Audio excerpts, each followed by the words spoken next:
아모스를 처음 부분을 빼고는 거꾸로 내려오고 있습니다. 의도적으로 거꾸로 내려오면서 아모스가 어떤 얘기들을 하고 있는가, 오늘날 우리 상황과 어떤 상황이 같고 적용할 수 있는가라는 것들을 같이 면밀히 좀 살펴보고 있습니다. 오늘은 3장 1절에서 8절에 우리의 생활을 좀 적용해 보면서 우리가 생활들을 다시 한번 결단하는 그런 시간들이 되었으면 좋겠습니다. 오늘날 많은 그리스도인들이 하나님의 백성으로 산다고 하는데 살지 않습니다. 하나님의 백성이라고 하는데 하나님의 백성답게 살지 않는 게 문제가 되는 것입니다. 하나님께서 베푸신 은혜를 기억하지 않고 그 은혜를 잊을 뿐만 아니라 하나님을 배신하며 산다는 것이 문제입니다. 하나님의 은혜에 감사해야 되는데 그러지 못하는 것이 문제입니다. 하나님 백성으로의 삶을 포기하고 자신의 이익에 따라서 죄를 지며 악을 따라가는 것이 문제라는 것입니다. 또한 하나님을 두려워하지 않는 것이 문제입니다. 또 말씀에 순종하지 않는다는 것이 문제가 됩니다. 이렇게 사는 사람들을 어떻게 하나님의 자녀라고 말할 수 있고 하나님의 백성이라고 말할 수 있으며 성도라고 말할 수 있을까요? 왜 이렇게까지 하나님의 백성으로 사는 사람들이 드물고 타락했을까요? 이렇게 변질되었을까요? 하나님의 백성인 우리가 어떤 존재이고 하나님의 백성으로서 어떤 삶을 살아야 하고 어떻게 살 것인가? 우리가 회복되어야 될 것은 무엇인가? 그것을 오늘 본문을 통해서 같이 좀 살펴보려고 합니다. 첫 번째로 우리는 하나님의 백성으로의 삶을 포기하지 말아야 된다라는 것입니다. 하나님의 백성으로의 삶을 포기하지 말라. 1절에서 2절에 보면 하나님은 북이스라엘을 향해서 심판을 선언하십니다. 하나님은 이스라엘을 출애굽시키신 분으로 자신을 소개한 후에 2절에서 내가 땅의 모든 족속 가운데 너희만을 알았나니 그러므로 내가 너희 모든 죄악을 너희에게 보응하리라. 땅의 모든 족속 가운데 너희만을 알았다라고 표현했습니다. 여기서 알다라는 표현은 원어 뜻은 단지 지식적으로만 아는 그런 알미 아니라 인격적이고 체험적인 전인격적인 알을 얘기하는 것입니다. 하나님은 단순히 이스라엘을 정보나 지식만으로 알고 계신 것이 아니라 모든 것을 아시는 분이 하나님이라는 것을 말씀하고 있습니다. 마치 신랑과 신부가 결혼하여 인격적으로 또 육체적으로 서로를 깊이 알아가듯이 하나님은 이스라엘을 신부로 삼아서 언약을 맺으셨습니다. 도저히 하나님의 신부가 될 수 없음에도 불구하고 하나님은 이스라엘과 언약을 맺으셔서 그들을 구속하셨고 하나님의 신부가 되게 하셨고 특권을 누리게 하셨다는 것입니다. 그 특권은 하나님의 백성으로 하나님을 섬길 수 있도록 하신 특권이었습니다. 또 복을 누리게 하는 특권이었습니다.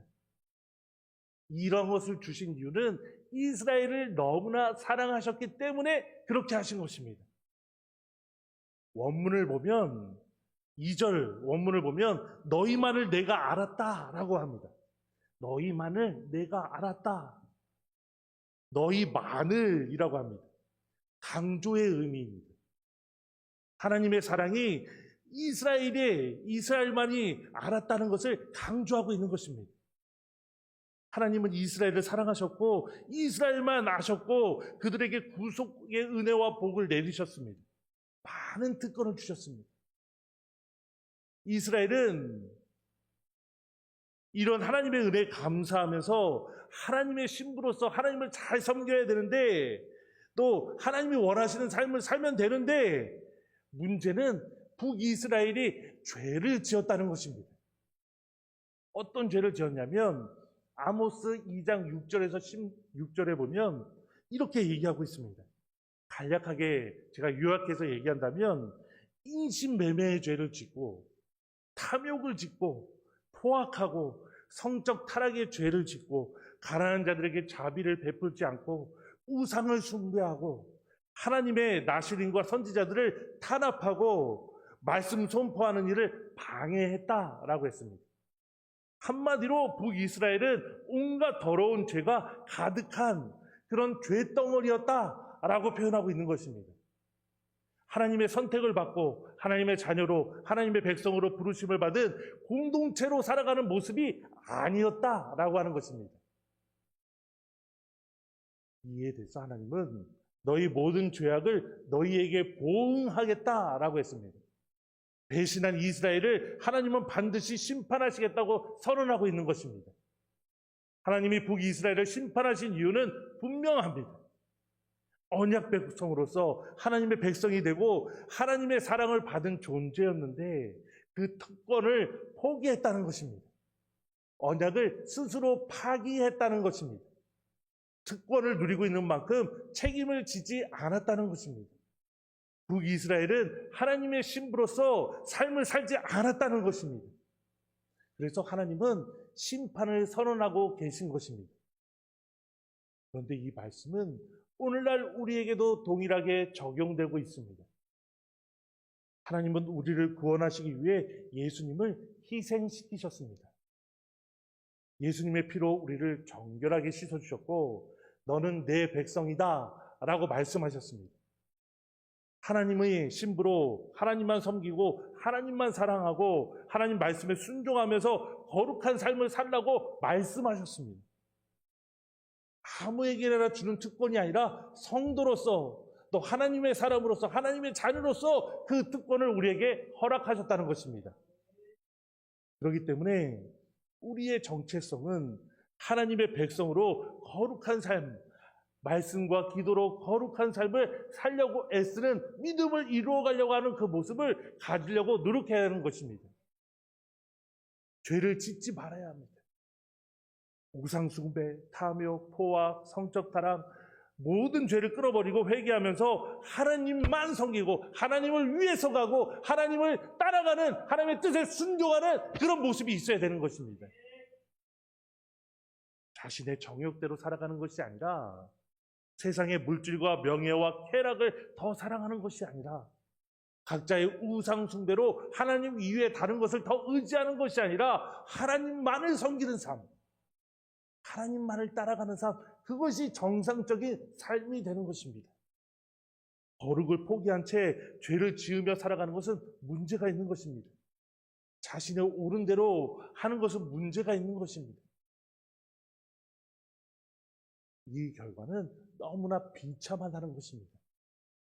하나님의 거룩한 백성을 끝까지 그 삶을 끝까지 포기하지 않으면 구원의 은혜를 누릴 수 있지만 그렇지 않으면 하나님의 심판을 반드시 받게 된다는 것입니다. 거룩한 삶을 살려고 애써야 합니다. 하나님 말씀대로 하는 것이 유일한 진리고 유일한 사는 길이고 유일한 거기에 행복이 있고 거기에 길이 있는 것입니다. 다른 방법은 없습니다. 둘째로 우리는 하나님을 두려워하며 하나님 말씀이라면 전적으로 순종해야 된다라는 것입니다. 본문 3절에서 9절에 보면 답이 명확한 9개의 질문과 하나의 명제를 보여주고 있습니다. 아모스 선지자는 말씀을 통해 하나님의 예언을 북이스라엘에 선포해야만 하는 동기와 당위성을 이야기하고 있습니다. 문학적으로 좀 살펴보면 비유와 대구 구조를 이루고 있는데 이 내용을 간략하게 설명하면 우리가 어떻게 되냐면 첫째, 이 3절에서 9절의 내용들을 쭉 설명하면 아모스 선지자가 북이스라엘에게 전하는 예언의 말씀은 하나님께서 주신 말씀이다. 하나님의 뜻이라고 말하고 있습니다. 또 선포되는 하나님의 심판을 듣고 북이스라엘은 그러기 때문에 두려워해야 된다라고 했습니다. 그리고 세 번째로 북이스라엘을 향한 하나님의 심판은 반드시 임할 것이다 라고 이야기하고 있습니다. 무슨 말이냐면 아모스 선지자는 하나님께서 북이스라엘을 통해 반드시 이스라엘을 심판하신다고 말씀하셨으니까 이 이스라엘은 두려워해야 된다고 외치고 있는 것입니다. 북이스라엘은 너무나 두려운 상황에 처해 있는 것입니다. 잘 먹고 잘 사는 것이 아니라 하나님의 심판이 임할 그런 처지에 있는 것입니다. 얼마나 두렵겠습니까? 북이스라엘이 두려워해야 될 대상은 무엇입니까? 바로 하나님이라는 것입니다. 6절 하반절에서 여호와의 행하심이 없는데 재앙이 어찌 성읍에 임하겠느냐? 재앙을 내리시는 분이 하나님이라는 것을 강조하고 있습니다. 오직 절대 주권자는 하나님이라는 것을 이야기하고 있습니다. 하나님이 이 북이스라엘을 향해 심판을 또 재앙을 내리신다고 말씀하고 있는 것입니다. 북이스라엘이 멸망하고 심판받는다는 것을 이야기하고 있고 두려워할 대상이 하나님이라는 것을 이야기하고 있습니다. 그렇다면 북이스라엘은 무엇을 해야 됩니까? 선지자의 메시지를 하나님의 음성으로 받고 하나님을 두려워해야 되는 것입니다. 말씀을 맨날 들으니까 또 헛소리 하는구나. 또 동네에 강아지가 짖는 것처럼 얘기하는구나. 이렇게 생각해서는 안 되는 것입니다. 하나님의 말씀을 그렇게 아주 하찮게 여기면 안 되는 것입니다. 당장 회개하면서 하나님의 뜻을 쫓아가려고 하는 인생, 그것이 우리에게 필요한 것입니다. 하나님의 심판과 재앙이 임하지 않게 하나님을 붙들어야 하는 것입니다. 북이스라엘도 바로 그런 처지에 처해 있는 것입니다. 유일한 방법은 그거밖에 없습니다. 사람들이 다른 현란한 방법과 세상적인 방법으로 그것을 쫓아가려고 합니다. 그것은 잘못된 것입니다. 누가 뭐라고 해도 그것은 옳은 방법이 아닙니다. 기도하지 않으면 상황이 절대로 바뀌지 않습니다. 말씀을 따라가지 않으면 절대로 상황이 바뀌지 않습니다. 말씀과 기도가 되지 않으면 절대로 유일한 방법을 잊어버리게 되는 것입니다.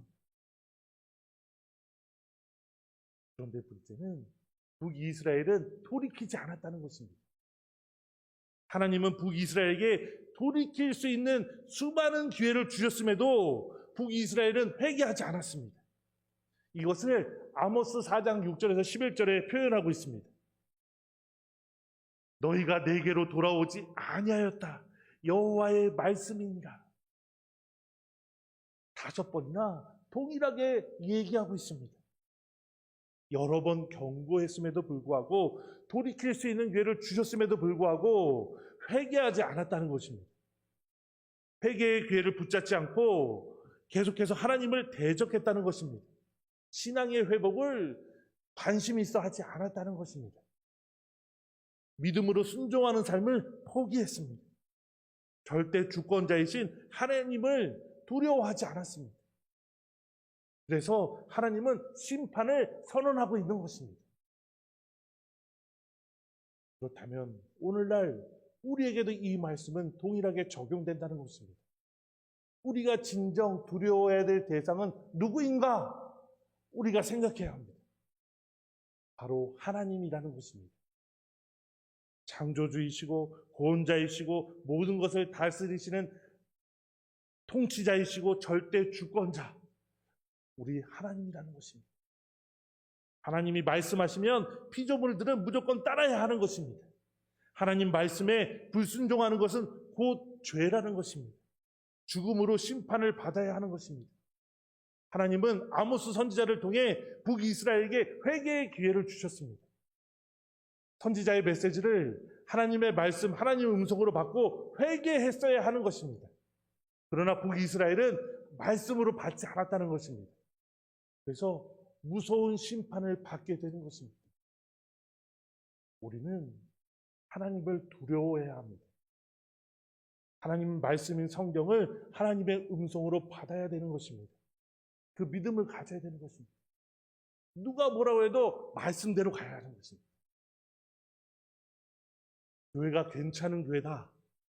교회가 별 볼 일 없는 교회다. 교회를 자체를 그렇게 평가하는 것은 그냥 하는 말입니다. 그런데 굳이 평가를 한다면, 그렇게 좋은 교회, 나쁜 교회를 평가한다면 어느 교회 가면 기도가 끊임없습니다. 간절함이 보이는 것입니다. 말씀에 집중합니다. 말씀대로 해보려고 몸부림칩니다. 근데 어느 교회 가면 기도하지 않습니다. 말씀을 들어도 너는 얘기해라, 나는 나대로 간다, 이렇게 하는 교회가 있습니다. 그것은 잘못된 것입니다. 하나님 말씀이 그 정도밖에 안 되면 안 되는 것입니다.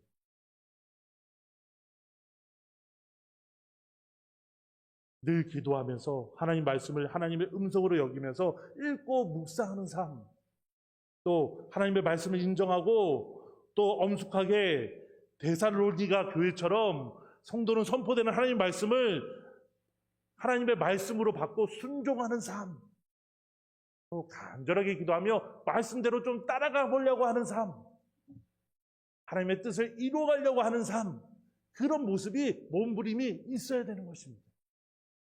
예수님은 이렇게 말씀하십니다. 마태복음 7장 21절에 보면 나더러 주여 주여 하는 자마다 다 천국에 들어갈 것이 아니요 다만 하늘에 계신 내 아버지의 뜻대로 행하는 자라야 들어갈지니라. 24절에 보면 누군지 나의 이 말을 듣고 행하는 자는 그 집을 반석 위에 지은 지혜로운 사람 같다라고 했습니다. 우리는 하나님을 두려워해야 되는 것입니다.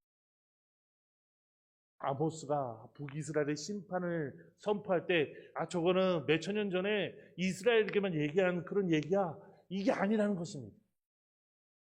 우리도 회개해야 합니다.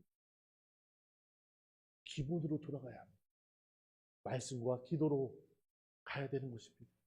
세상을 두려워하는 것이 아니라, 재력과 권력과 세상 사람을 두려워하는 것이 아니라 하나님을 두려워해야 되는 것입니다.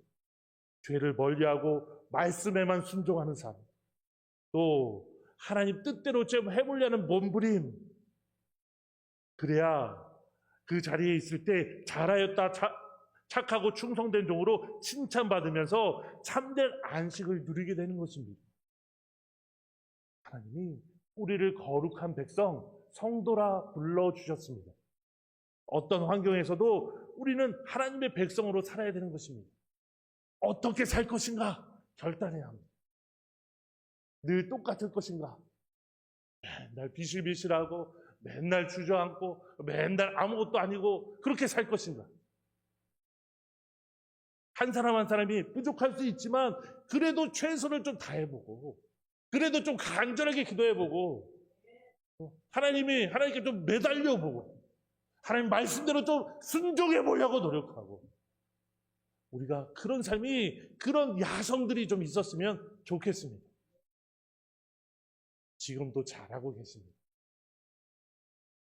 못한다는 얘기 안 했습니다. 그런데 더 잘했으면 좋겠습니다. 목사님, 저는 10년 전에는 그렇게 가능했는데요, 지금은 체력이 딸려서 못 해먹겠습니다. 그거는 핑계입니다.